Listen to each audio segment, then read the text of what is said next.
You guys, we're back. Sean, Javon, all 52 podcasts. Man, they say the best time of the well, everybody gets like in this depressed mood when the Super Bowl ends. I can't lie. Tomorrow, that 3 weeks, was it 3 weeks? Yeah, 3 weeks of college basketball. It gets you over those football blues and what we had for the WBC last night. What's going on, man? Javon, what's good? Not much. We got to get you. We got to get you a mic that hangs over your table instead of one that's on the table. Um, Keep banging. My bad. Boy, yeah, your producers, if you were in radio, would have been killing you by now. Uh, um, but I've never gotten the February blues because as soon as football season is off, all right, didn't hit no more Monday Night Football. Cool, it's Big Monday now in college basketball, and conference tournaments are right around the corner. It's like the home stretch. So I know when the Super Bowl is over, oh yeah, college basketball is starting to get real. And spring training's on the way. So I've never gotten the post NFL blues because Sunday afternoons you grow up in the AFC are spent on CBS. Well, yeah, once football goes over, Sunday afternoons are on CBS for college basketball. So College basketball, yeah. I've never really gotten those blues, but tis the season, man. Tis the season. Well, I would say this year, with as many good teams in college basketball, many good young NBA prospects in college basketball. For me, I'm speaking personally. Even though last year I was very excited about college basketball, this year has taken it up a notch for me in my interest level of college basketball. But no, I see what you're saying, and I never get hyped. You know me, baseball, spring training. I don't get hyped about none of that stuff. I just don't. So before we get underway, uh Providence is a better job than Syracuse now, Sean. Woo! I like Providence. I told you, homeboy should never have left Providence for Georgetown. Oh, cool. But Yeah. We talked about that last week, last week. Yeah, yeah, yeah. yeah, I said that he had it popping in Rhode Island. Boy, yeah. Syracuse, Temple, Pitt. Oof. Leaving the Big East, man, and leaving the A10. Just it's rough out here in these streets. The only way it makes you could say it's a better job if you have because you have Mello, and you can't really compete with that. Providence alumni, I don't think has anyone like on that level. Well, But that that's the only thing. that didn't save them because like so the big donors around here on the football side are the Lally family. Um and they started meddling in basketball business, and their guy was Brian Hodgson. I mean, like they've been for months after USF wins and post something on Twitter, you find the Lally Foundation in his like section, which by the way, the Archery family and Alex Klein, Archer's GM, not happy about that whatsoever. Um, like so the football boosters were on their knees for Hodgson. And even that didn't help swing him towards Syracuse. Like a guy really just told you he's either staying at South Florida or going to Providence instead of joining you. That tells you you have fallen. And I keep trying to tell people you got to get used to this new era of college sports. Some of these programs ain't as big as you thought they were. You're living in yesteryear. Yep. Georgetown appears to be one of them. Yes. When's the last time Maryland got past the Sweet 16? Temple basketball, we haven't made the tournament since 2019. Meanwhile, I just watched Steve Donahue take over St. Joe's at the last hour because Billy Lane left for the NBA at the last second and win A10 Coach of the Year. And Fran McCaffrey leaves Iowa, comes back to his alma mater, Penn, and in his first year, they knock off the Ivy League powerhouse in Yale and go to the tournament. And we haven't been since 2019. Like, some of these ain't St. Joe's ain't the same as it was with Jameer Nelson and all those guys. Oh, Just a not lot even of these close. programs just are not who they used to be. You think LaSalle's coming out of the A10 ever again? You know what I mean? Nah, yeah, I know what you mean. Yeah, damn, So LaSalle. it's Y'all got to get used to it, man. You got to get used to it. That's why I was happy to see UMBC come out of your conference, Sean, because Vermont's been giving y'all the blues for years. For years. I was shocked y'all made the Final Four in that conference this year, to be honest with you. Y'all started off rough. So shout out to UMass Lowell, making it to the semifinal. But yeah, I didn't think UMBC was going to come out of the America East. So congratulations to them, because it's coming up on 10 years since the last tournament bid, and that's what got them to the America East. So shout out to the Retrievers. Y'all just started way too slow last night. Way too slow.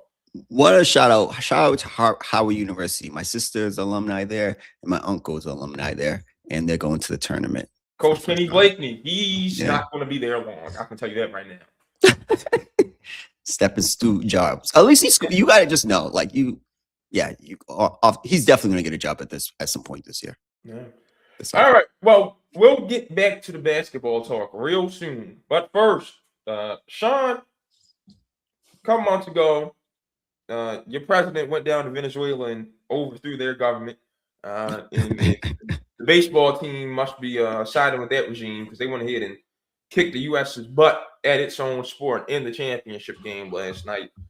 Sean, your initial thoughts on it? I think I might know where you're headed, because that's the first place I'm headed, simply because the tears of a particular fan base really, really excite me. Yeah. So, first of all, shout out to Major League Baseball. This is I love it every time it happens. It's amazing. And I thought about this last night. I was sitting on the couch with my girl, and I was like, yo, me and Javon be talking about this all the time. Miami could be the perfect place for baseball. You just have to get the right player. You see how packed it was? Sean, I was in here in this very office last night. Matter of fact, look. Let me show you the setup. Yeah. Gaming monitor. Yep. Television. Gaming monitor. Television. Where I am. Sitting in this exact same spot in the Xbox party, talking to my guys that I grew up playing baseball with, right? And we're watching the game. And we're like, oh my goodness. Yeah, Miami is the perfect destination, because it's really no home field advantage for either team. Matter of fact, Venezuela might have the home field advantage. Yes. It was packed. And the months, it goes back to the point, man. You keep making, my boy Evan Easterling at New York Times, I always make this point with him. The Marlins, changing your brand from the Florida Marlins to the Miami Marlins, what's the right thing to do? Smart. The problem is you didn't cater to Miami. There need to be Cubano sandwiches served at every game. Exactly. And you should not have one native English speaker on your team. Absolutely. 100. Your team need to be filled with Latinos and Hispanic. Period. I'm talking y'all. Your press conferences should be done in Spanish. Your reporters should know Spanish. They should be on them to translate it to English. That should be Latin America's team. It's simple as that. The thing is, I'm watching it, and that stadium is packed. You could through the TV, you could feel the energy. And they could have the best home field advantage in baseball, without a doubt. But you just got to do the blueprint. We've been saying this for years. Get Latin, Even one thing about the Hawks, I went to a Hawks game before, a couple times here. They cater to the culture here. So they're playing hip hop. They have sometimes Jeezy perform. Even the Falcons, when I went to the Falcons-Bills games, Jeezy was performing at halftime. They cater to where they're at. It makes sense. Just cater to Miami. That's it. It's a Spanish-speaking place. Cater to that culture. That is it. The Dodgers and the Giants, they keep adding to that Japanese fan base. Yeah. They're going to add the Koreans once they want match. Like they know we can stranglehold Asia out here and forget just the baseball side. Money's going to flow in. Yes. The Marlins need to dominate Latin America, point blank simple. You know what, Sean? Forget every other idea we've had on this podcast about which team we buy. If we get that money, we have to buy the Marlins first. Absolutely. I think that I was just going to say, I was like, we need to get that built. Okay, yeah, the Marlins will go for like $2-3 billion, but because it's in Miami too. But it's just common sense. It's a great listen, I was watching, I'm like, this is amazing. This could be a great market. If I'm Robert Manfred, I might have to try who was the richest Latin guy, maybe and have him buy the team because I want it from top to bottom. It has to be culture. It just makes sense. It's a great market. I don't get it. But again, all right, that was just one thing. I went on a little rant with that. But two, Aaron effing Judge, man. Come on. Like, I don't like Dave Portnoy. I think he's a goofy. I really do. I think he does things for attention. I don't like it. But I sent him a message. Let me read it out loud that he sent last night. And it's so true. He said, and I quote, I feel like you could physically see Aaron Judge's body freeze up in big moments. I wouldn't wish being a Yankee fan on my worst enemy. Must be infuriating. It is, because you could just tell. I'm watching him. The moments are too big for him. The moments are too big. You watch Aaron Judge last night, and the first thing you're going to think of is the 2014 NBA Finals. Every time Kawhi Leonard checked back into the game, just look at LeBron's face. That's exactly what I mean. I've never looked like that's one of the few times in life where you'll see somebody. That's the closest you're going to see to somebody literally pissing down their leg. Is what you saw from Aaron Judge last night, and it's every postseason. Every postseason. So yeah. By the way, to the people who want to downplay the WBC and how much it means, yeah. Well, you learned last night. Aaron Judge pissed down his leg, which means it's a big game. So there you go. Yeah, listen, that's the captain now. That doesn't make sense. I saw some people putting him James Harden, like it's embarrassing. He's a Yankee, so it's embarrassing. And like, I'm watching it, and I'm like, he's gonna strike out. And after Bryce Harper, I jumped up. I was like, yes, like I was excited. Lost our minds. Yes. Come on, and you come up. You got to keep the momentum. At least get a walk. Bring it to the next guy. Get two right down the pipe. Oh gosh, that last pitch was too close to take. Forget that. He took two right down the middle in that very at bat. But he's swinging at stuff that's down and away. Down and away. Yep. And let's be clear. When the Yankees got to the World Series 2 years ago, it was on the backs of Giancarlo Stanton and Juan Soto. They were special. Yeah. Aaron Judge wasn't special. Nope. Like, he had a good postseason last year, but what did it matter? We lost 3-1 or 4-1 against Toronto. It doesn't matter. Like, I could, like, it's a Biggie line that makes me laugh all the time. He said, I could hear the sweat trickling down your cheek. It reminds me of Aaron. I'm watching him, and you could just tell he's not built for these moments. And that broke my heart, because you could just, I was like watching him, like, he's not built for these moments. And you're the captain. You gotta come through in these big moments. And man, he deserved all the blame. Again, Team USA, shout out to Venezuela. Amazing victory. I know what it means for that country, blah, blah, blah. But I blame this on Aaron Judge, because there was big moments in that game. You're the captain. And all I could think was, Derek Jeter would never. I grew up in the era of the captain, of Derek L. Captain. Well, and he came through. I remember Robinson Cano would have came through in that yes, fight. Come on. Let me tell you that. I can't stand the Yankees. Robinson Cano was my favorite player on that team. And I can be honest. When he went to the Mariners, I was happy because I could actually start rooting for him. I love me some Robinson Cano. Beautiful swing. He wouldn't have pissed down his leg in that situation. Now, granted, he would have been in the U.S. jersey, but he would, like, come on, man. Yeah. I don't remember him when he was healthy pissing down his leg like that. Yeah, you can't. You are the captain of the New York Yankees. Listen, 2 WBCs in a row, the U.S. lose on a strikeout, and you have the guys up. At the time, it was Trout, and then you have Judge at some, like, in big moments, I don't know. And it's just Aaron Judge. I don't have anything else to say. So Mike Trout and Aaron Judge in the same sentence. Man, yeah. It sounds like two overrated people. Oh. But you got Mike Trout lifers who sure Mike Trout's a top 10 baseball player of all time. I can't stand a Mike Trout fan. Hell no. Hell no. He's not a top 10 player of all time. He's not better than Griffey. Like, he's not even in that conversation. But no, that's what it comes down to. Aaron Judge, you have big moments. You were in the game. And the only thing about the WBC I don't like, I'm going to say this, is that you can't use your pitches as much as you should. No. I don't like that. No. You don't. No. Because a couple weeks ago, when I got on this very podcast and complained that the WBC should not be run by Major League Baseball, you had rebuttal to it. No, you don't get to come over to this side of the fence now.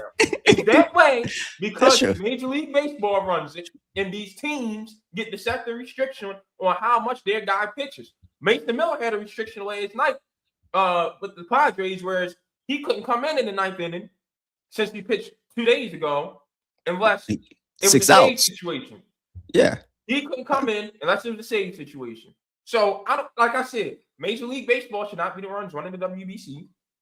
But the problem is, I don't know if there's an international governing body of baseball like there is soccer and like there is basketball. So if there isn't one, then you have no choice but for it to be an MLB thing, which means you're going to run across issues that you had yesterday. Speaking of which, Tarek School, go ahead, turn on your passport, turn on your birth certificate, turn on your social security card, all that, because a lot of last night could have been avoided. But no, I had to watch Nolan McLean hit down his leg for a second time this tournament. Both losses in this tournament went to Nolan McLean. Yeah. Both losses were his starts. Whooped by Italy. Yeah, he was killed. Make it through. What? He had to come out in the fourth, the fifth last night. Four and 2/3, I think it was. 4 and 2/3, no run support, and bad night to be a New Yorker. Another thing, I am so sick. What are Americans going to understand? They have ruined the art of an at-bat. I don't see any other country in that tournament where every guy is up there automatically taking the first pitch and giving away a free strike. Whoever came up with that ideology is the single dumbest person to ever exist in the history of baseball. I have to watch it every April through November. I am watching guys on the first pitch take a 92-an-hour fastball right down the middle that's supposed to go 430 feet to dead center, but they're watching it because they got it automatically programmed in their minds to take the first pitch. It's an easy steal of a strike each time. I'm saving my arm, and I'm in a pitcher's count in every at-bat. All this take the first strike and go for launch angle no matter what is going on in the world stuff is ridiculous. I don't know if I saw a bunt from the U.S. this season, this tournament. I don't think so either. Back to playing baseball. No one tried to manufacture a run yesterday. Listen, I'm a Yankee fan. Americans just know how to ruin sports. We can't play defense in football anymore. You can carry double, push off, travel, and everything in the NBA. And no, what's funny is we had the Major League Baseball had to implement rules because people didn't know how to beat a shift. All you had to do was keep bunting, like simple thing. But I don't think players know how to bunt anymore. It's a lost art. I agree with you 100%. How to manufacture runs. The U.S. was struggling. You need to figure out. We need to manufacture runs. We can't just wait for the list. Lucky for them, Harper was able to do what he did, but didn't prevail. You still need to be able to produce runs. And so that I completely agree with you on that one. The only thing is I have to push back one is Scooble. I get it. I get it. In a contract year, in 3 years, he'll be able to pitch in it without any restrictions. But Sean. No. 500 amps. Don't give the jersey to someone else then. Do not even tease and go out there for one game if you ain't going to be there for the whole tournament and not be available. Don't even go. Don't go. I get it. But I understand why he did it. But yeah, he should have backed out. If he was only going to do one start, he should have backed out and just say, hey, give it to, I don't know who else you would have put on the team who's on that level. Not a lot of guys on that level. Y'all going to stop with this contract year in injury stuff. You're playing baseball. You should never be afraid of an injury. And if you pitcher didn't throw all year round and try to throw your socket out on every pitch instead of relying on some actual change of location and spin on the ball, maybe you wouldn't have this issue of you throwing your elbows out all the time. But no, you think you're supposed to go up there, throwing 101 and giving everything on every pitch. No, that is not baseball. So you can miss me with that too. Zero sympathy. Well, again, he's about to get $500 million at least. I agree. Maybe Sean, I'd pay Terry Schoolboy $800 million right now if he were to tear his dad going need Tommy John surgery. I wouldn't care. He'd still get $800 million from me. I'm not gonna lie, he still would have got the bag. But like, come on. Yeah. That was a Scott Boras move because he wants every type of leverage in negotiation. We know how Scott Boras is. He wants he would have. I don't know if he got 800 million, but he would have probably got 400 million. He still would have got a lot of money. That guy was never gonna have to cry poor in his life again. Him and his family. So, but my point is, it was a great WBC. I love it. I love how I have to say this. I love how the players care about it. It's amazing what this has done for baseball. I was sitting on the couch and I was like to my girl, baseball might be slow. Everybody complains about it, but it has the best moments. This is before Bryce Harper hit the home run. And I was like, because there's moments that look, even the final outs of a championship, those are moments. You can't manufacture a game-winning shot or a game-winning touchdown in a Super Bowl. Like, there has to be a last out. So, yeah, I think it's good. Baseball, don't F this up. Try to get something done with the collective bargaining agreement because I think you're on an upswing of being back. You cannot let this. I don't know. We're going to talk about the WNBA. It seems like they're finally going to have an agreement. You can't let that momentum go past. Yeah, they just increased the average salary from $100,000 to $500,000. So good for them. They've got to rush their off season. But you'll have women's basketball this year. I think the simple was that they came around to their senses. It makes sense. You can't lose the momentum. Baseball, I do think we need some type of salary cap. And I know that's come crazy from a Yankee fan, but something's got to happen. But you cannot lose the momentum and have lose a well, it wouldn't be a WBC, but you would lose a playoff or World Series. I think it was good. Just a couple months ago, one of the best game sevens we ever seen, and to start the season off with the WBC like this. If I'm Rob Manfred, you gotta maximize this attention. That's all I can say. Yeah, I'm seeing this and I'm saying to myself, I wouldn't mind if we get the All-Star game this year and went on a little hiatus for Olympic baseball. I would too. I think baseball needs to start accepting it. Start doing what hockey does. Major League Baseball needs to start letting its players play in the Olympics. Just take a break from the season. You can do it this year because you've got a TV partnership with NBC now. So now it really isn't hurting your TV partners. And NBC's happy about it. So yeah, if you're Major League Baseball, you should be on the phone right now with the players union. Like, hey, let's work out a way to get a break in the season and get y'all into the Olympics. And it's only every 4 years. Just push the World Series and the playoffs back into November. That's it. It's only once. It's every 4 years. I agree. Bryce Harper, I didn't like that comment. Two comments I didn't like. I didn't like Aaron Judge said this is as big as the World Series. It is in the sense of globally. I get that. Yeah, and when you pitch down your legs the way you did in both games, you don't get to talk. You don't get to talk. I got to see you produce in a big moment before you get to talk like that. And second, hold on, I lost my part. And second, Bryce saying this ain't the Olympics. You see how those Venezuelan guys were crying afterwards? You see how the U.S. players stayed on the top? Olympics. Major leaguers don't get to play in the Olympics, so you wouldn't know. This ain't the Olympics, you idiot. Yeah. So like baseball, yes, let these guys play every 4 years in the Summer Olympics. Bring the best guys over there. It's just that if you want to grow the game, make it even bigger, let them play in the Olympics. That doesn't make any sense to stop it. Stop the season and just push it back or start the season earlier. That's it. Simple as that. The WBC shows me you could start the season earlier. We started 2.5 weeks before. That's it. Simple as that. All right, Sean. March is here. It is. Starting tomorrow. I've been texting the group chat onions for the last 2 weeks. You have. It's off to a hot start. Yeah, it's gonna be a great 2 weeks starting tomorrow, right? Tremont Mark serving up some major onions last night. Well, yes, last night. What am I talking about? I should be forgetting. Boy, oh man, Sean, when I tell you I could cry whenever the tournament comes around, man. This is my favorite time of year. I don't care. I don't care what anyone says. My favorite. I worked from home on Friday, Sean, and I just got such a sense of nostalgia. It's like, man, I was one of them kids that went back and forth, like stayed with their mom during the school week, went to dad's crib on the weekend.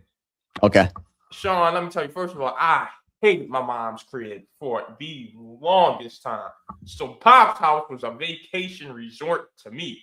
Sean, there was nothing like getting picked up from school by my grandparents, kicking it with them for like an hour or two. And then once my dad gets home from work and is settled in, I go over there. I walk into our apartment on 1650 East Belvedere Avenue, and I see the Big East tournament playing on that TV. Oh man, Conference Championship Friday used to be a real special, near and dear place in my heart. Oh, Friday, I was in here just reliving all the memories, man. You were in love. You were back reminiscent. I just went back in time, man. Oh, good days. That is my childhood right there. And the conference tournaments delivered. The first four delivered last night. Loved having Dickie V and Chuck, and they actually gave him a good play-by-play in Brian Anderson last night. I'm happy we're allowing Dickie V to do stuff before he retires. Just like I was happy ABC let Craig Sager join them so he can get one finals in before he departed. So very happy about that. Good NIT field this year. The only thing is, Dickie V should have been called like. I know ESPN had him on probably a long-term contract. He loved ESPN. And he did ESPN radio games during the tournament too. Like he did every national championship on ESPN. Okay, he did. Okay. It's either radio or like ESPN has the international rights to the national championship game, and he used to call those too. Oh, did he? Okay. I never knew that because I'm like, that's just like for example, the inside the NBA guys. I'm happy, excited they're gonna do the NBA finals and stuff like that. It's just the best should do the best. If I would make it some way with the TV rights deal, hey, this crew, if they show they're the best, they get to call the finals or whatever the case may be. Like, I don't care if it's on ABC. On the phone. Like, if I was Silver, once Countdown went down the drain, I'd be like, hey, work out some. I'd have got TNT and ESPN on the phone, like, hey, can we work out some type of agreement to where we can get Ernie, Shaq, Kenny, and Chuck on the finals, please? Simple as that. It's great. It's great. It's great for the sport to grow the sport. But no, I agree. It's exciting. It's exciting. We'll let you know I don't have all four final number one teams going to the Final Four this year, but I don't think that we're going to do a repeat as last year. That was last year, right? When all number ones went. Yeah, and Cinderella's dead. Relax. It was 1 year. No, it was 1 year. And number two, it's still a good tournament. We got to stop letting the professional fans comment on the college sports about everything, because they will come and ruin our sport. Because it's them who swear, and of course, Bruce Pearl, hey, buddy, give it a break.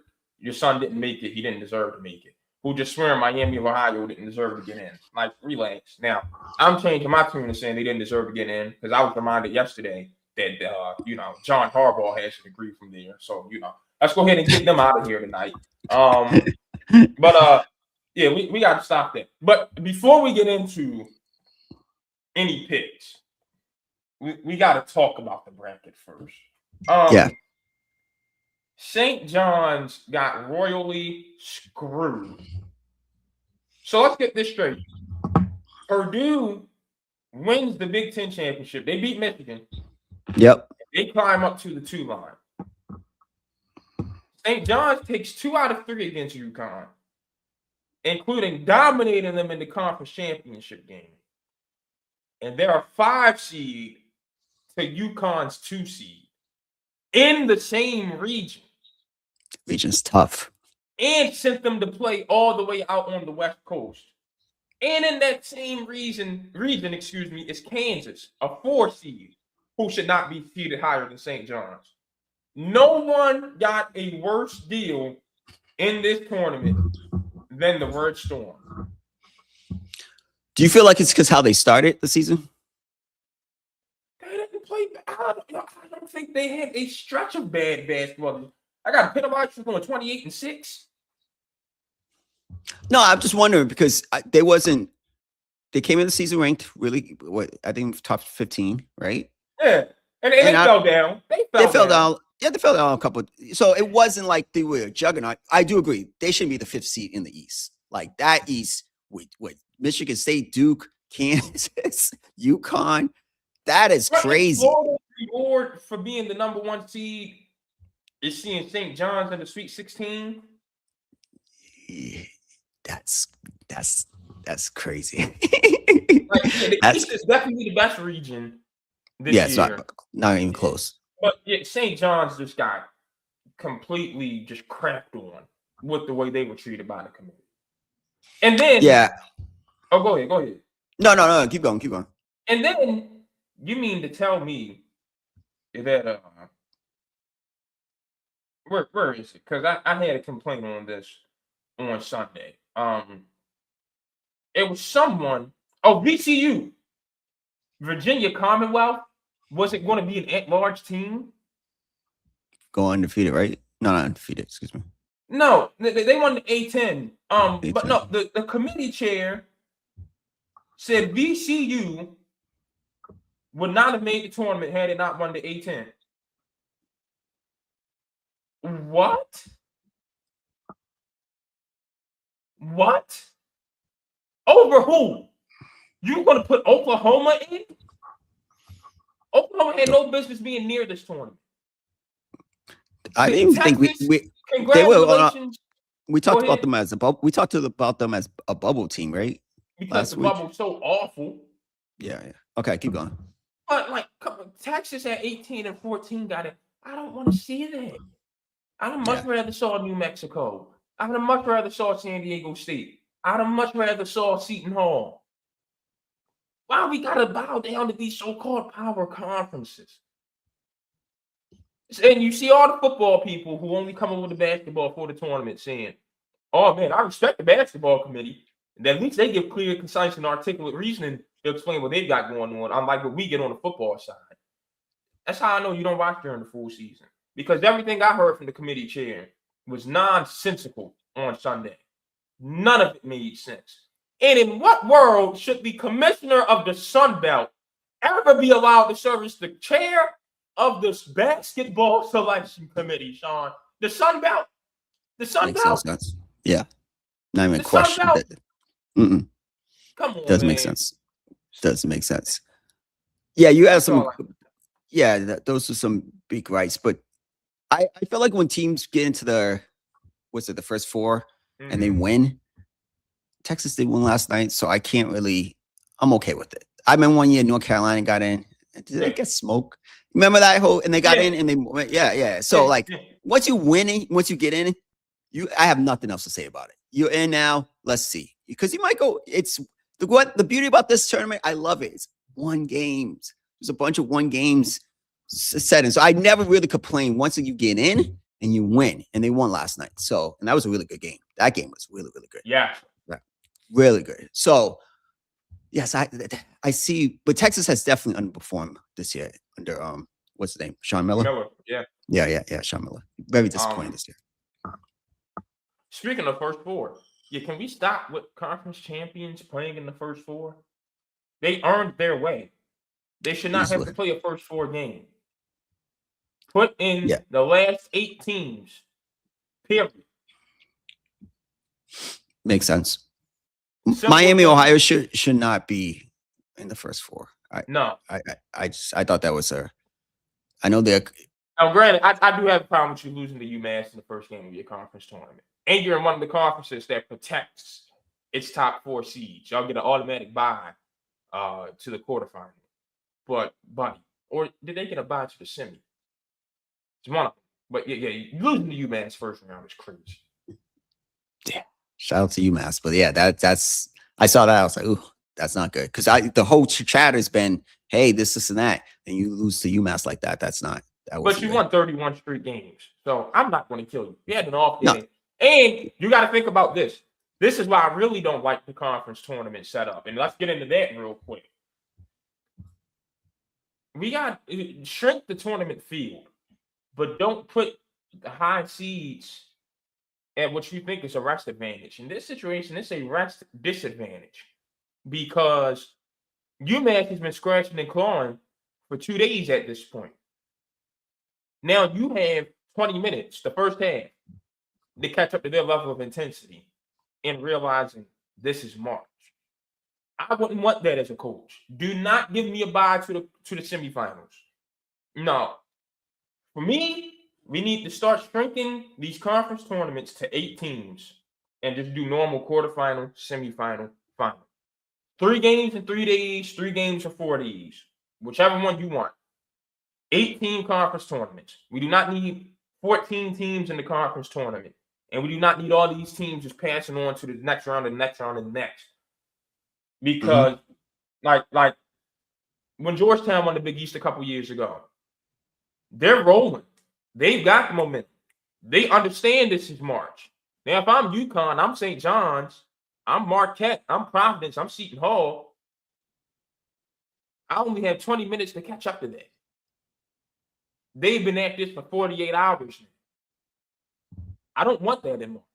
So we got to shrink these conference tournaments down. That's how you protect your number 1 seeds. Shrink it down to 8 teams and just a normal quarterfinal, semifinal, and final. Because when you start trying to do all this wiggle around and boom, boom, boom, basketball has a way of backfiring on you. Didn't Navy lose the Patriot League?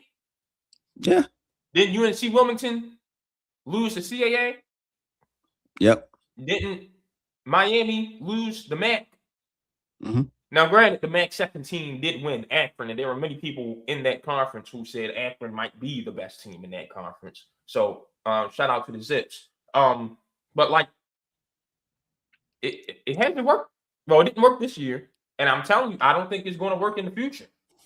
I need to play as many games as everyone else to build my momentum. So then, what's the value of the regular season? You're playing the regular season to get into the conference tournament at that point. That's my point. So so that's my. I get to play a whole regular season. Yep. I get to beat Oregon and finish. Well, I get to beat Maryland, Oregon, Northwestern, Rutgers, and finish 4-16 in conference play, and then I'm still in the conference tournament, and I just win those games and get to the tournament. That makes no sense. That makes no sense. Yeah, I'm not. Limit down to 8 teams. Make the teams have to actually play to get into the conference tournament. Shrink the conference tournament down to 8 teams. I don't need to see an 18-team Big Ten and 14 teams get into the conference tournament. No, that's too much. I got a 16-team Big 12 and 14 are getting in. No, 8-team conference tournaments. Yeah, I do think, because I'm not an advocate. Even I think I'm consistent. Even in the college football, I'm not a big fan of college championship games or the conference championship games. I just don't. I think, we play the regular season. That's it. That's just me. I'm just like, so I'm even big on college basketball. I understand it is fun that weekend before the tournament to have tournaments. I get it. It's fun. We're watching TV. We're watching the Big East. I get it. It's cool. But I'm just not an advocate of, no, you had all these games. You have a certain amount of conference games. You couldn't crack that. You don't get because you could get hot. It's like baseball. You can get hot and win. That's fine. I don't think that's yeah. I'm not a proponent of that. No, I don't. Yeah, I agree. I don't believe in that. I don't think you should be able to do that. Like you had all those down to 8 because you look at the SEC, look at the Big 10, look at the Big 12, look at the ACC. Those should be the only 8 teams from those conferences that even be considered for the tournament in the first place. Because Miami, Ohio, for example, just example. Did it hurt them being in the conference tournament, or did it hurt? You know what I'm saying? Like it hurt, and they won 31 straight games. You know what I'm saying? Like it ended up hurting them because they have to play their way in today.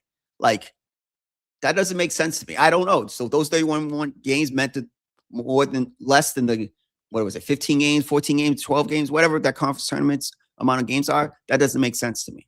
Like it doesn't make sense. Miami, Ohio should not have to play their way in going 31-0 in undefeated in conference play. It doesn't make sense. That's why we also need the NIT. I got another one for you, Sean. Forget that college basketball crown. NIT needs to go back to the every regular season champ who didn't win the conference tournament gets an automatic bid to the NIT. And the high seeds are what you call the well, just go to back to changing the NCAA tournament at this. So, you know how I said the first 4 should be all bubble teams, right? Forget the conference champs. I think the 4 losers of the first 4 should get the number 1 seeds in the NIT. Okay. And then And then the first 4 out get the 2 seeds.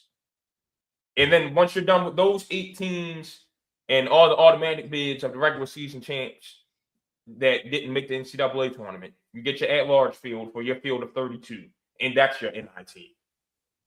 What is maybe I might But you check. got to add some more. You do have to steal an idea from the Crown and add some NIL compensation to the NIT tournament. Yeah, that makes sense. That because I was just going to ask you, what is the point of the NIT? it's a lot of teams who go play the NIT and then make the tournament the next year. It is a great extra basketball for your group of guys that are coming back next year. It's always good to get an extra run in, and you're playing a postseason where you're playing against another group of teams that could have been on the bubble. Like, they're not bad games. They're not bad wins whatsoever. LaFonso Ellis pointed this out on Fox the other day. Them teams that went to the Crown last year and got a share of their $500,000, Nebraska, like Michigan, they're in the tournament this year. Postseason ball is always good for it. Especially, because the only thing I was thinking is a lot of these rosters are not the same the following year. So it's not like I understand before, like, but that's the other thing that helps in recruiting to keep your guys too. Because if you go through this NIT and you make a deep run, hey guys, you see how good we can be. Come on back. I bet we get a tournament bid next year. Yeah, no, that's true. That's true. I see it because I was just thinking, I'm like, what's the, but that makes sense. And especially if there's money involved, the Crown does it, but NIT should do it. I think that makes a lot more sense for these kids. All right. So, Sean, you were eager to break down your bracket. I feel like you got something for me. You want to go East? Let's do it like this. East first, you go for back and forth. I'll go East first. Should I go the whole East or should I just tell you my final four? My sweet. What do you want to do? How to make it easier? Let me pull up the bracket. Yeah, let's break it down. At least go. Yeah, give me your lead. Yeah, my lead eight as your East championship game. Yeah, we can do that. Yeah, let's do that. Yeah, I think that makes sense. All right. So Duke, top half of the East, and then Michigan State, bottom half of the East. Michigan State, so in conference play. I do like Michigan State a lot. I like their defense. I love Fears. If you can stay out of trouble and stop doing stupid plays. You're asking not to shift the game. You mean something to your team. Yeah, like he's one of the true point guards in the country. I like UConn, right? I'm not gonna lie. I like UConn, but I'm not in love with UConn. I was about to say Michigan State to make it to Elite Eight. That means you have them beating UConn in the Sweet 16. Exactly. Oof. Yeah. I got it the other way around. All right. Yeah. So you got that. So I got Duke versus Michigan State, classic matchup, East Elite Eight. Did you have Duke beating St. John's in the Sweet 16? I have Duke beating, I'm a Peterson guy, Kansas in the Sweet 16. I'm out on Darren. I don't like these last couple months from him, man. His last few games have been atrocious. I got that being St. John's. But yeah, so I got Duke and UConn in the East. In the South, yeah, go ahead. I think the top 4 seeds get to the Sweet 16. And I've got Illinois beating Florida to win the South region. Damn, we're on the same page. I have Illinois making that's what I said. I have Illinois being the Final Four. Yeah. Okay. I got Illinois. Wait, who you got in the Final Four in the East? Oh yeah, Duke's beating UConn. Yeah. Duke's winning the East. Right. Yeah, Duke's winning the East. All right, so I got Duke and Illinois in the Final Four. And this is without me even knowing if Foster and Gongbar are coming back. I love what Duke showed me against the Virginia team. I'm very high on yeah. That eased a lot of my concerns right there. Yeah. All right, so I'll go Midwest. West. Yeah. All right, so you want me to go West? Oh, I'll go West. So I got Arizona, and I was going back and forth between Purdue and Gonzaga. I waver on this one. I'm gonna say Purdue. I'm gonna have Arizona and Purdue. Arizona goes to the Final Four. Yeah, so that's another region where I've got the top 4 seeds making the Sweet 16. I like Arizona to beat Arkansas and Gonzaga to beat Purdue, which Purdue, I said it. I'm going to hate picking their games in this tournament because that is a team that is very hot and cold. I'm taking Graham Ike and Gonzaga. Graham Ike would have been first team All American if I had a vote, and Braden Smith would have been second or third team All American over there at Purdue. So that's going to be a great game, and I got Arizona advancing to the Final Four. So far, this is two regions where I've got the top 4 seeds making the Sweet 16, and one where I've got the top 3 and number 5. So this Midwest region, it's our last chance for a real Cinderella run. Sean, what you got for me? I'm the wrong guy. I got Michigan and Virginia in the Elite 8, and I got Michigan going back to the Final Four. All right, so I do have Michigan in the Elite 8, but I've got them losing to Iowa State.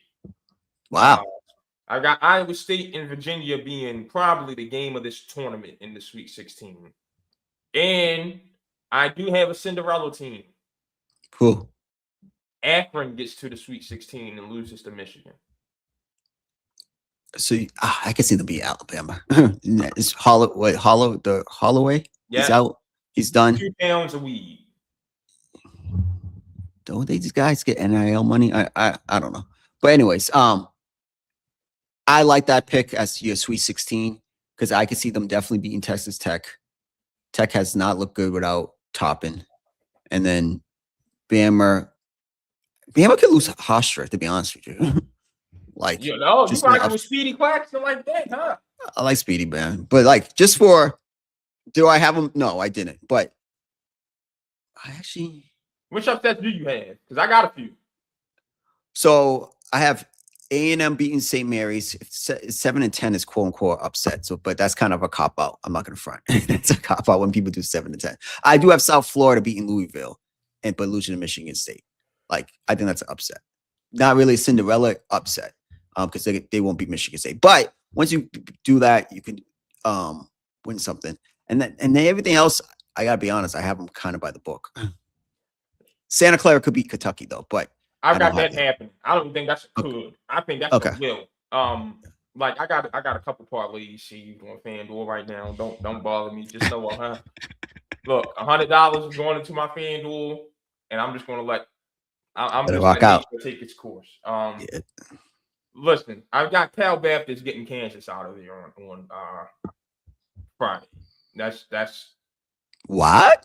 I think that's a lot. Yeah, I like that team, and I don't like this Kansas team. That's my 13-4 upset. Cal Baptist over Kansas. Wow. And that team, I watched them against Utah Valley Saturday night, Sean. You want to talk about some grit, some real fight, some toughness, tough shot making, one of the leading scorers in the country. They got upset written all over them. You have South Florida over Louisville. Yes, I do. You do too, right? As the days go by, I'm leaning real close to picking the Bulls. I really am. That's a good team. You know how the March Madness Live and you can kind of set your own algorithm of the stats that mean something to you. Mm-hmm. South Florida is the best team in the country according to my algorithm. So that's right there. And Michael Brown's kind of banged up. Not even kind of banged up. He hasn't played in a good little bit. Yeah, let me just go ahead and get South Florida. Yeah. So I got South Florida winning. South Florida. If Donovan Dent doesn't play, but I think he will, they're going to lose to Central Florida. I just wish he were 100% because if he were, UCLA would have a chance to upset UConn in the second round. But if he's not at 100%, they don't stand a chance. I can see UConn that in a route, but I do have UCLA winning that first round matchup. What else do I have?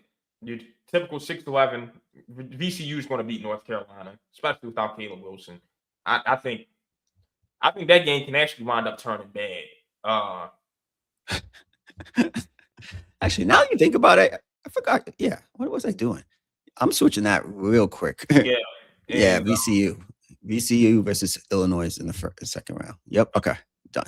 I've got Akron over Texas Tech without JT Toppin and beating Bama to get to the Sweet 16. We already went over that.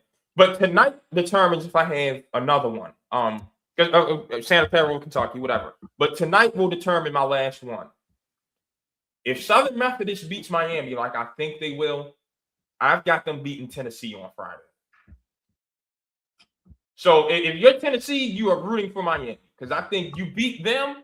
I don't think they beat SMU. It's something about Boopie Miller and that team that I'm a fan of. Yeah, and Tennessee's been up and down, and I think they've been flirting with in the 20s of the top 25. Nate Ament, I'm sorry, Sean. He looks like the worst player in the top 10. In all the mock drafts, you see him in the top 10, and to me, he looks like the worst one.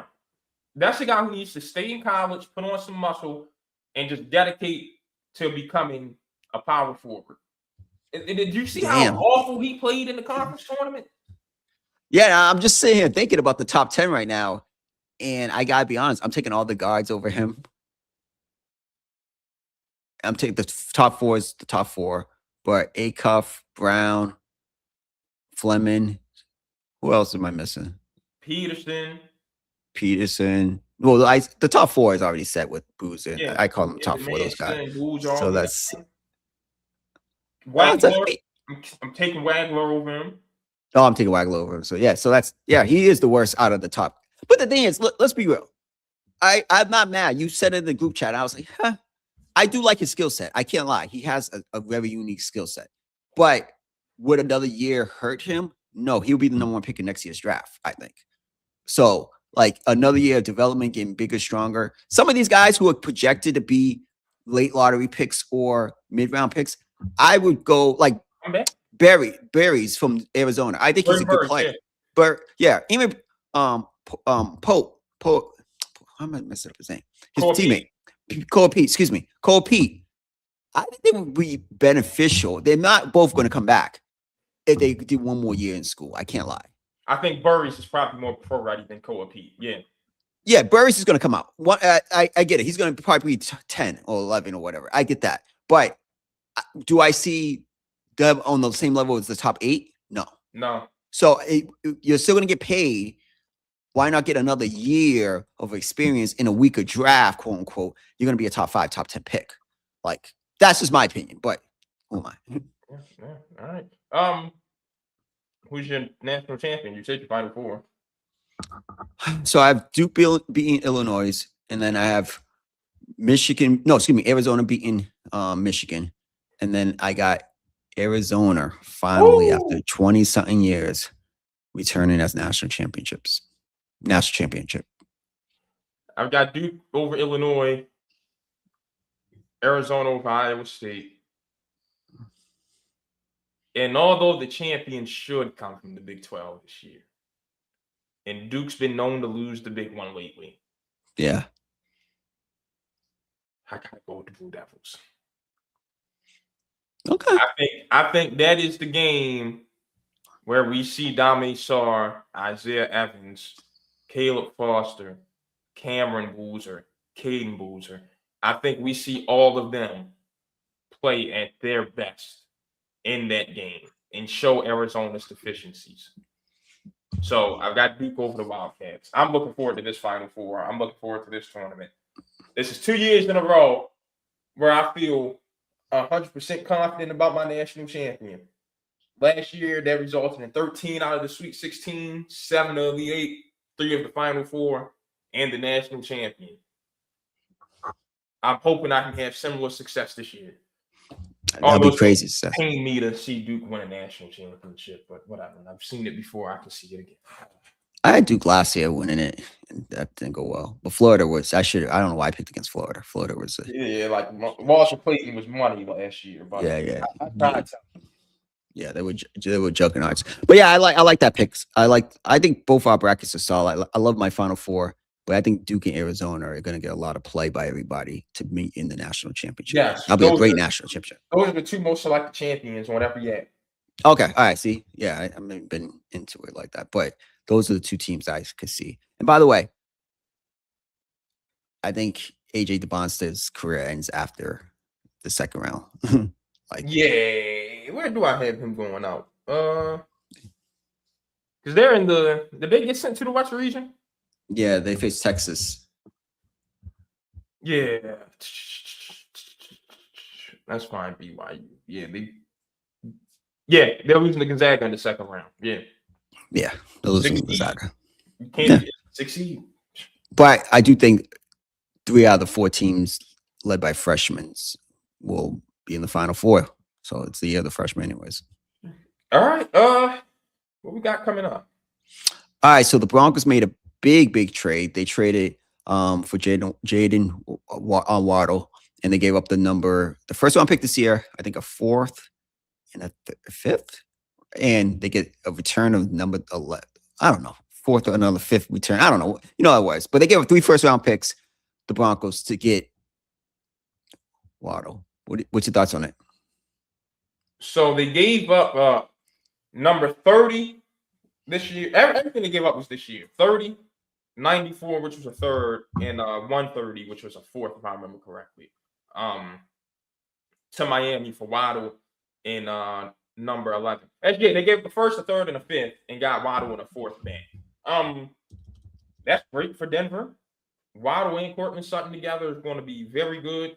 Keep adding to Bo Nix and what he's got going on with Sean Payton's scheme. That's going to be great. Sean, this just I had one problem with this. What?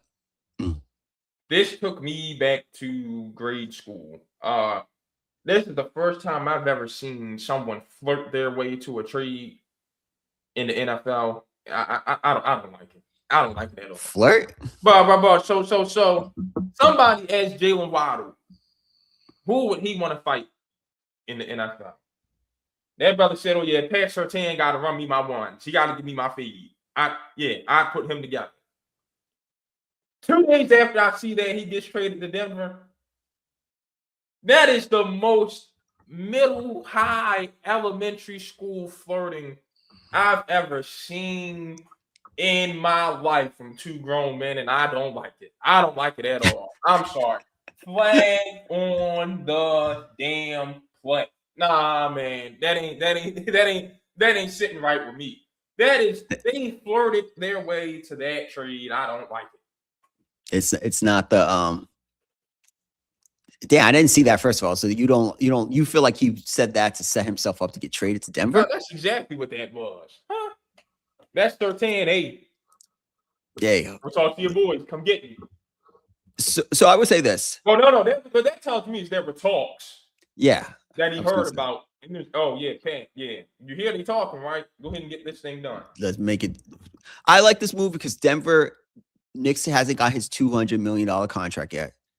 They're going all in on a team that could have beat the Patriots if he was healthy. I gotta be honest. Patriots was no juggernaut. They were the number 1 seed in a division that's tough. The Raiders will be more improved. The Chargers will be, I think, better offensively. And the Chiefs, if Patrick Mahomes is healthy, they're going to be right there again. So I like the move. It's an aggressive move. And I like that they gave. I'm not a big fan of giving up picks in future years like this because you don't know what's going to happen. But if you come back with the same team this year and you're healthy, you're still going to you didn't give up any future assets. You gave up assets, which is 3 big assets this year. But you're in that window right now with Bo Nix. I think after next season, he's going to be talking about, hey, well, look what they gave Trevor Lawrence, and try to set the bar there. So yeah, I like the move. I thought the move was good. This is a full-blown rebuild in Miami. Miami is ridiculous, Sean. Oh, it's ridiculous. But the only thing is Malik doesn't have a fighting chance, man. I don't know what he can do. Yeah. What he could show to say I'm the quarterback. I think he's the definition. They signed him, gave him a bunch of money up front. Them, the Cardinals, and the Jets are all vibing for Arch Manning. I was reading it last night before I went to bed. That's the guy they're positioning themselves for. And if I know how the Mannings are, and they did, Miami would be the best organization for Arch. So I think it's a perfect setup. I just feel bad for Malik Willis. He still got paid, so I don't feel too bad. $45 million guarantee is $45 million guarantee, but he has no way in hell to be successful down there in Miami. But they're doing the right thing. They have to rebuild in that division. They were too much of a finesse team. They got to give it that whole old guard and change the whole culture down there. When Arch Manning turns into Terrell Pryor, I'm gonna let. It's crazy. $175 million in dead cap this season for the Dolphins. 50 for Tua, 28 for Hill, 26 for Waddle, 21 for Ramsey, 13 for Minka, 11 for Chubb, 11 for Armstead, 5 for James Daniels, 4 for Zach Wilson, 2 for Alec Ingold, 1.7 for Jonnu Smith, 1.5 for Nick Westbrook Akine, 1.5 for Matt Judon, and a couple $100,000 for Jason Sanders, Cam Smith, and Muhammad Kamara. That's just bad front office work right there. The summer of 2024, they handed out all those extensions, and it just did not work out. So, no, they have to right their wrongs. They're doing the right thing. I think you take the losses over the next couple of years, knowing like, hey, hopefully we get out. You get in like the quarter. He said, "When try to take as many bites at the apple to find your quarterback." It just kind of makes sense where they're trying to do 2 first-round picks this year. I'm not mad about it because I think Miami is a great destination. It just has to be built the right way. And remember, they wanted a tank for Burrow, but Flores came from a different system. It was like, yeah, we ain't doing that. So I think they're going to try to right their wrongs and tank for Arch. Even though I don't know who's going to be. The Bills and Patriots automatically circle 4 wins easily for those 2 teams. Yeah, they're already 4-0. It's going to be uphill battle with each other. They're both going to go 5-1 in conference play. I mean, division play. Yeah, It's crazy. There's 5 wins guaranteed for each other. 5 exactly. So they're already ahead of the AFC right now, just because there's 2 teams clearly tanking in their own divisions. It's bad. I hadn't even thought it. That's why we do this here podcast. Yeah, crazy. All right, Rashawn, Gino Auriemma's back at it. His Huskies have gone undefeated again. He's got 6 national championships of going undefeated the whole way. Whew. I saw UCLA whoop Iowa for the Big Ten championship, which will never sound right to me, but whatever. I think that's the second best team in the country. Do you think Lauren Betts and her crew can challenge the Huskies? I think it'll be an entertaining game because I think those 2 teams are on a collision course for the national championship game. So, but no one's beating UConn.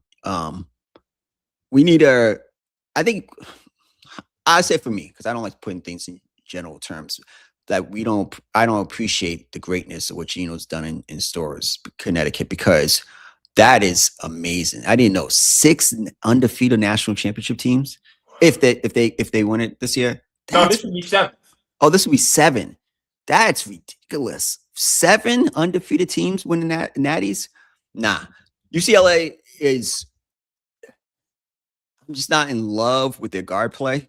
And I think that would be the difference maker. But Connecticut, yeah, they're gonna win back-to-back titles. They won it last year, right? Yeah, definitely back-to-back titles. Yeah, everyone knows I'm a little partial to the Bruins. That's my West Coast team, but this UConn juggernaut, and when you got the experience of AZ Fudd on the perimeter, and you kind of don't have anyone equal to her on the UCLA side, that's a big difference in the tournament. Like, guard play wins you the tournament. So, and you know how much I love the bigs, and I hate to do this to Lauren Betts. I think they keep it within 7. But, yeah, I think these 2 are the national championship game, and then it's everyone else. Shout out to Dawn. Shout out to Carol Lawson. Kim Mulkey's got a good team down in the Bayou.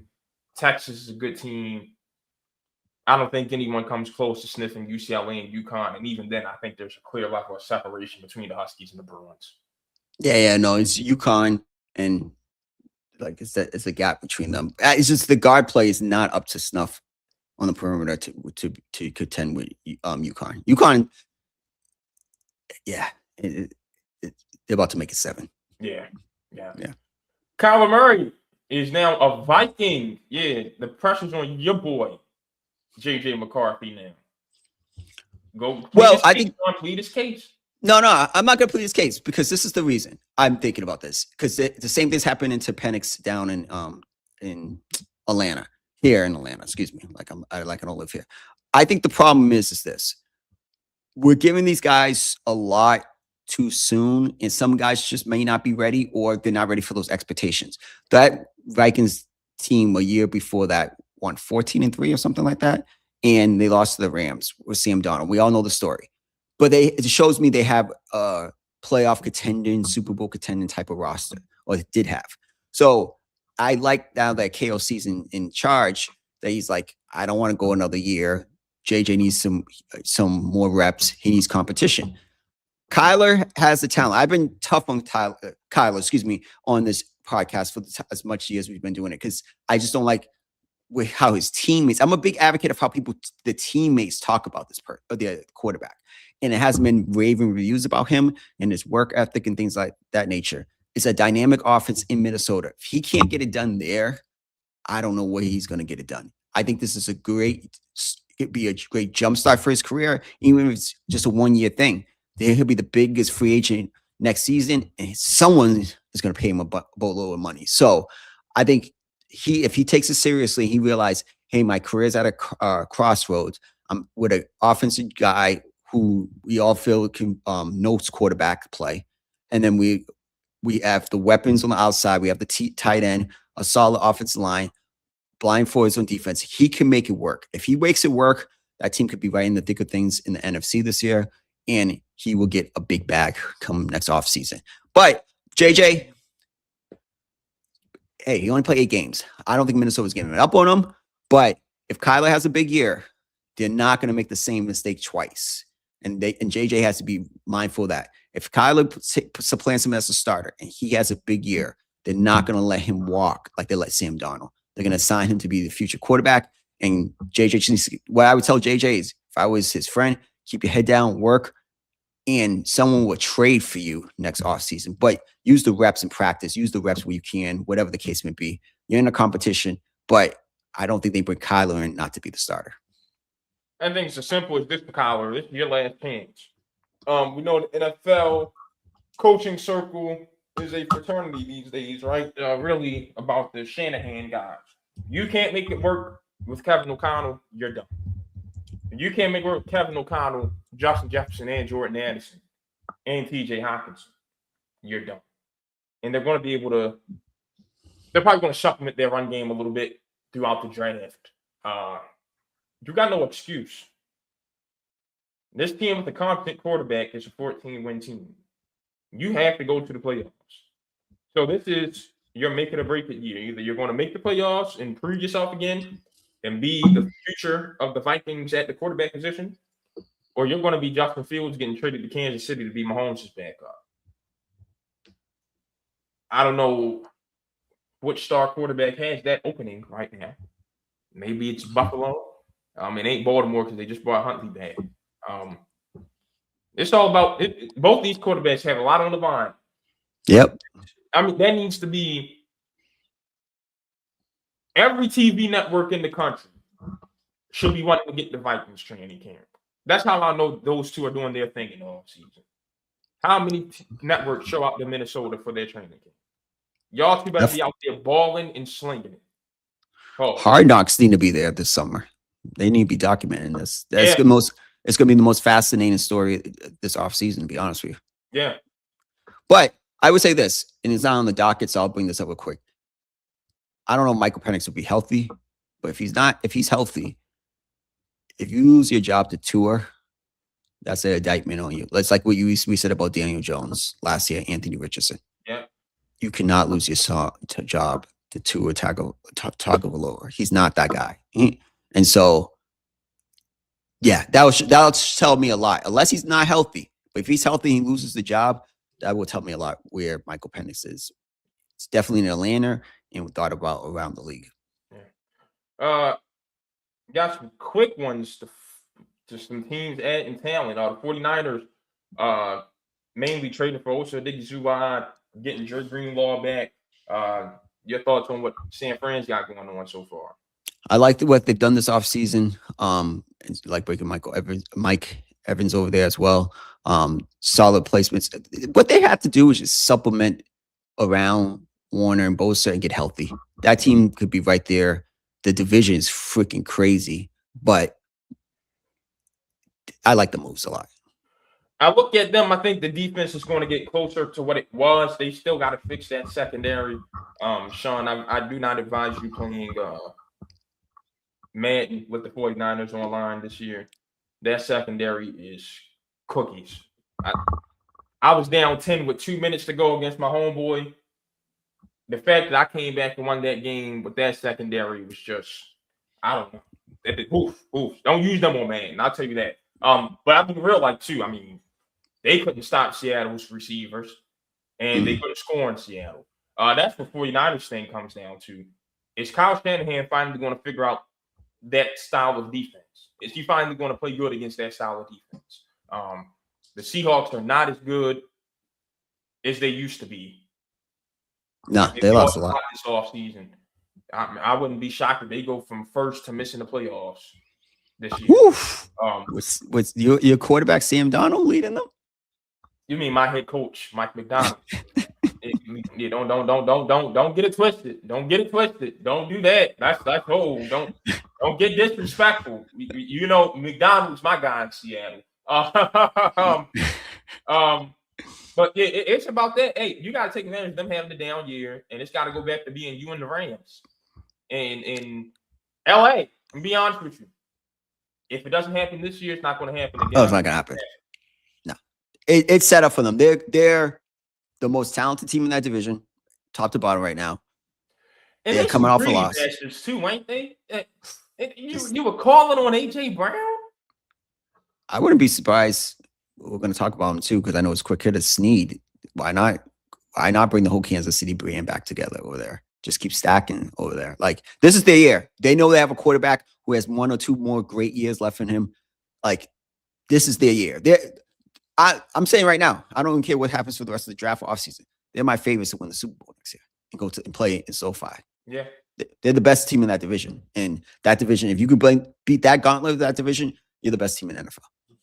Yeah, I'm with you. Sean,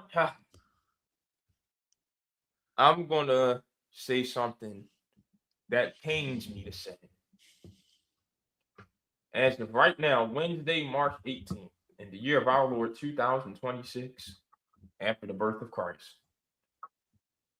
the Pittsburgh Steelers are the best team in the AFC North. I don't know what that means in March 18th. I like Michael Pittman and DK Metcalf together.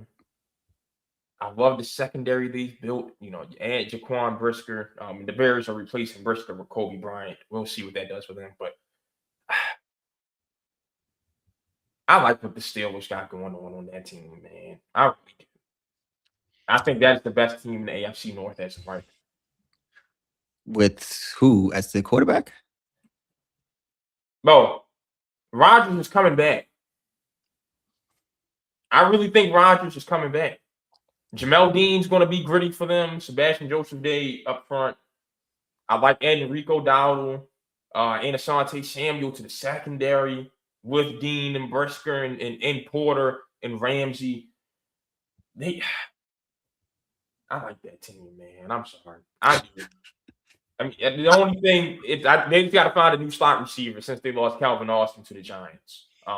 And for Giants, that's a good replacement for Wan'Dale Robinson right there. Very good. Oh yeah, that's a really good replacement. I don't know. I'm just thinking about the 10-7, 9-8 Steelers. That's all I think about, man. I can't lie. Getting that this year, Sean. Woo! I don't think we're getting that this year, man. Wow. I think they're going to sweep the Ravens again. I think they're going to win that division. They're going to be 11 or 12 wins and a headache to deal with in the first round of play. I like the Steelers, man. I like them. I'm not gonna lie. I like what the Bengals have done though so far. The Bengals, yeah, we can touch on them too. Pause. Yeah. They've solid they haven't solidified stuff, but they've improved stuff. We'll say They've that.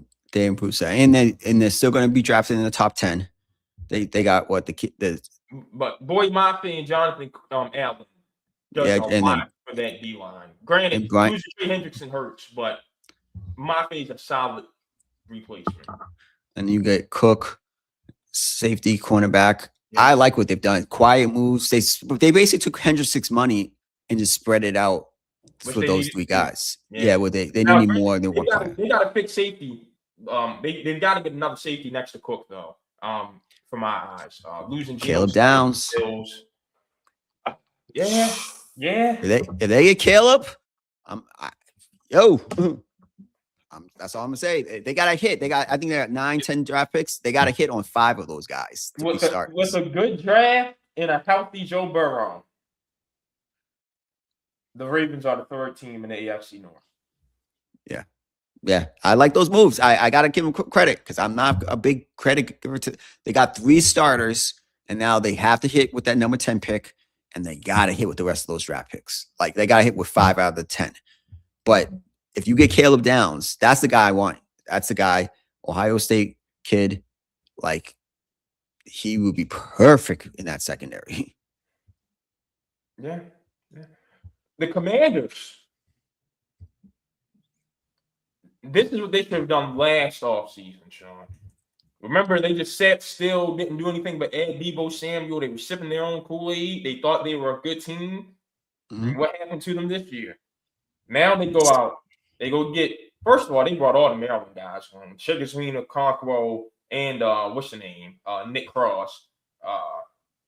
You get rid of some dead weight in Marshawn Lattimore. You get Amik Robinson from Detroit. I said Owe. You get Cleveland Chason to go with them. You add it to your running game with Rashad White and Jerome Ford. I like what they got going on, man. I really do.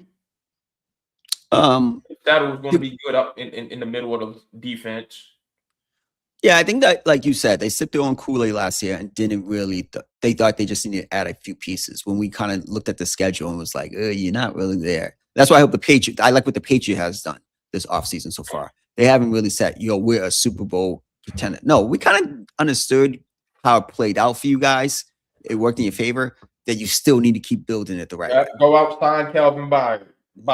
After June 1st, they're going to trade for AJ Brown. That's how you build. Yeah, that's how you build. You don't get. It was like fool's gold a little bit. Shout out to those 2 teams, NFC Championship, Super Bowl appearance for both of those, the Commanders and Patriots. But real football people know they wasn't there yet. No, they're not. So I like what they're doing it the right way this time. Build it the right way. All right. So the Titans released L'Jarius Sneed. He's had some injury issues in Tennessee. But when he's healthy, we remember what he was for Kansas City. Who should take a flyer on him? I'm telling you, if I'm the Rams, I'm taking a flyer on him. I'm bringing the whole. We always got McDuffie, and I'm bringing him there. Remember, they signed Watson from the Chiefs too. They took both starting corners. They took McDuffie and Watson. Oh, okay. Well, Cincinnati, you need some corners. Why not? Take a flight. First of all, I just have to say it seems like anytime someone goes to Tennessee with a big contract, they die over there. Yeah. Why is that? It's like I could think of a few players like that, but it dies over them. But yeah, I would say any team that needs a cornerback or any contender who wants to take a flyer on them. The Chargers need another corner. I think the Ravens shouldn't be content with Nate Wiggins and Chidobe Awuzie outside. I wouldn't be mad at the Ravens. I think any team that's upside is because he's had injuries over the last 2 years. He's got paid, but Buffalo. You know what team I actually like him next to? Because I heard Hunter's gonna play full-time cornerback. Jacksonville. Yeah, but they got their secondary set though, right? I think in this NFL you need more than 2 guys. Like I think you need 2 outside and 1 in the slot. Yeah. Yeah. So I don't.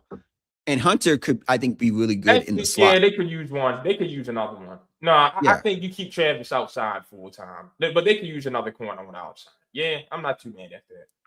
And shout out to them. They tried it for 1 year, mixed results. He needs to be playing cornerback in the NFL.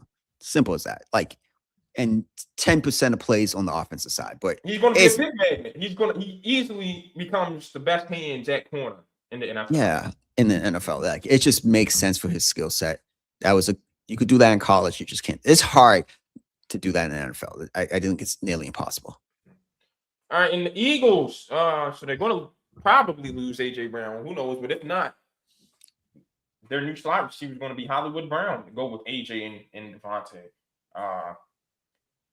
Philly's big year for them. Yeah, it's that move shows me they're going to try to stretch the field a little bit more than they did last season. But it only makes sense if he's your slot receiver. I don't want to hear that he's your two. Smitty as your one. Yeah, you move AJ Brown, you got to get a different number one. And we're going to know if AJ's leaving or not based on who they draft.